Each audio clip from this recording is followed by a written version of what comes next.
में अवैध निर्माण का धंधा फल फूल रहा है। कथित अधिकारियों की मिलीभगत के चलते लगभग हर विधानसभा क्षेत्र में अवैध निर्माणकर्ताओं के हौसले बुलंद है। अब इन अवैध निर्माणों पर शिकंजा कसने के लिए फरीदाबाद नगर निगम चालान ऐप की शुरुआत करने जा रहा है। अब तोड़फोड़ दस्ते के अधिकारी अवैध निर्माण की जानकारी चालान ऐप पर देंगे और कोई भी अधिकारी कथित मिलीभगत कर जब तक अवैध निर्माण पर कार्रवाई नहीं हो जाती उस डाटा को ऐप से नहीं हटा सकेगा। नगर निगम कमिश्नर यशपाल यादव स्वयं इस मामले की मानसिक तौर पर समीक्षा करेंगे। आपको बता दें कि फरीदाबाद नगर निगम क्षेत्र अवैध निर्माण का गढ़ बन गया है। अधिकारी कार्रवाई के नाम पर थोड़ी बहुत तोड़फोड़ कर इतिश्री कर लेते हैं और उसके बाद भ्रष्टाचार का खेल शुरू होता है। इसे लेकर लगातार नगर निगम के आला अधिकारियों को शिकायतें मिल रही हैं, जिसके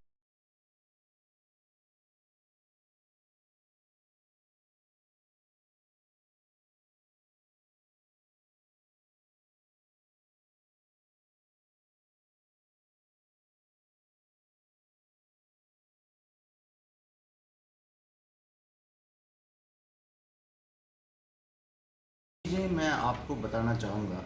हर चीज़ का एक निश्चित निर्धारित तरीका है जो हमारे म्यूनिसिपल कॉरपोरेशन एक्ट के तहत दिया गया है, जिसमें किसी भी इलीगल कंस्ट्रक्शन के खिलाफ कार्रवाई करने का तरीका भी नियत है। उसमें हमें उनको नोटिस देना होता है। नोटिस के बाद में अगर वो नहीं रोकते हैं तो हम उनको सील कर सकते हैं और उसको फाइनली डेमोलिश कर सकते हैं।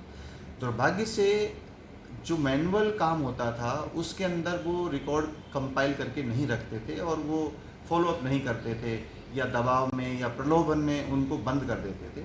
अब हमने एक चालान ऐप तैयार की है जिसमें इन सभी का जो भी चालान होगा वो ऑनलाइन होगा और उसमें कोई भी उसको डिस्ट्रॉय नहीं कर सकता है और उसके अंदर SOPs हैं कि किस तरह से जाके उसको क्लोज करेंगे। और हर महीने उसको मैं अपने लेवल के ऊपर अब रिव्यू करना मैंने शुरू कर दिया है कि कितने लोगों के खिलाफ कार्रवाई हुई और कितने लोगों के खिलाफ फाइनल डिसीजन ले लिए गए हैं।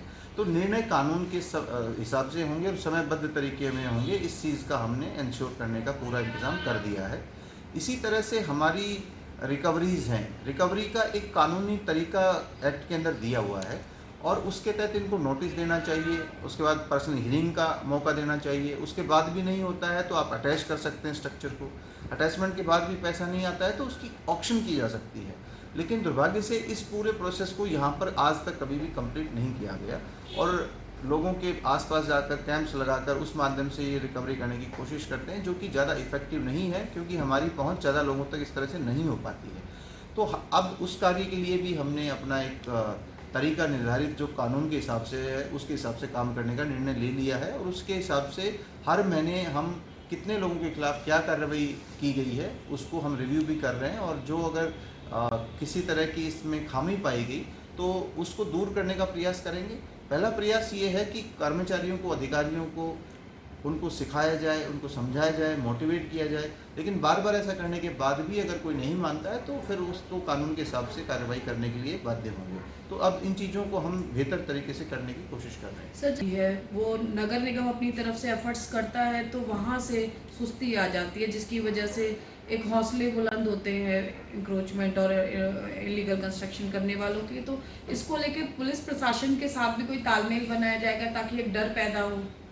अगर हम किसी के खिलाफ कार्रवाई के लिए भेजते हैं, कई बार कार्रवाई हो सकता है ना हो, लेकिन अगर नहीं होती है इसका मतलब ये नहीं है कि हमें उसको चुपचाप स्वीकार कर लेना चाहिए। उसके ऊपर के वरिष्ठ अधिकारी हैं, उन तक हम मामले को लेकर जाएं।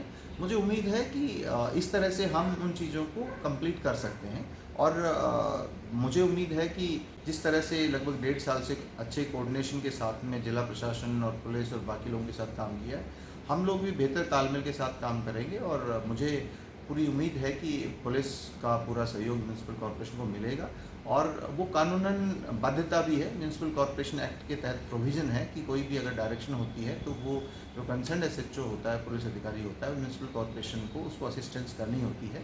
रादर एक प्रोविज़न है जिसको लेकर मैं कमिश्नर ऑफ पुलिस को चिट्ठी भी लिखने वाला हूँ कि जिसमें कोई भी अगर इलीगल कंस्ट्रक्शन किसी भी पुलिस ऑफिसर के एरिया के अंदर होती है तो उसकी ये लीगल रिस्पॉन्सिबिलिटी है कि वो म्यूनिसिपल कमिश्नर को रिपोर्ट राइटिंग के अंदर भेजे कि इस एरिया के अंदर इलीगल कंस्ट्रक्शन चल रही है।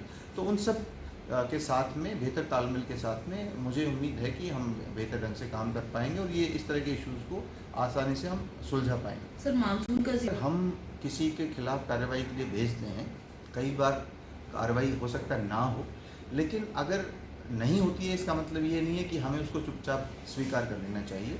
उसके ऊपर के वरिष्ठ अधिकारी हैं, उन तक हम मामले को लेकर जाएं। मुझे उम्मीद है कि इस तरह से हम उन चीज़ों को कंप्लीट कर सकते हैं और मुझे उम्मीद है कि जिस तरह से लगभग 1.5 साल से अच्छे कोऑर्डिनेशन के साथ में जिला प्रशासन और पुलिस और बाकी लोगों के साथ काम किया है, हम लोग भी बेहतर तालमेल के साथ काम करेंगे और मुझे पूरी उम्मीद है कि पुलिस का पूरा सहयोग म्यूनसिपल कॉर्पोरेशन को मिलेगा और वो कानूनन बाध्यता भी है। म्यूनसिपल कॉर्पोरेशन एक्ट के तहत प्रोविज़न है कि कोई भी अगर डायरेक्शन होती है तो वो जो कंसर्न एसएचओ होता है, पुलिस अधिकारी होता है, म्यूनसिपल कॉर्पोरेशन को उसको असिस्टेंस करनी होती है। रादर एक प्रोविज़न है जिसको लेकर मैं कमिश्नर ऑफ पुलिस को चिट्ठी भी लिखने वाला हूँ कि जिसमें कोई भी अगर इलीगल कंस्ट्रक्शन किसी भी पुलिस ऑफिसर के एरिया के अंदर होती है तो उसकी ये लीगल रिस्पॉन्सिबिलिटी है कि वो म्यूनसिपल कमिश्नर को रिपोर्ट राइटिंग के अंदर भेजे कि इस एरिया के अंदर इलीगल कंस्ट्रक्शन चल रही है। तो उन सब के साथ में, बेहतर तालमेल के साथ में मुझे उम्मीद है कि हम बेहतर ढंग से काम कर पाएंगे और ये इस तरह के इश्यूज़ को आसानी से हम सुलझा पाएंगे। सर मानसून का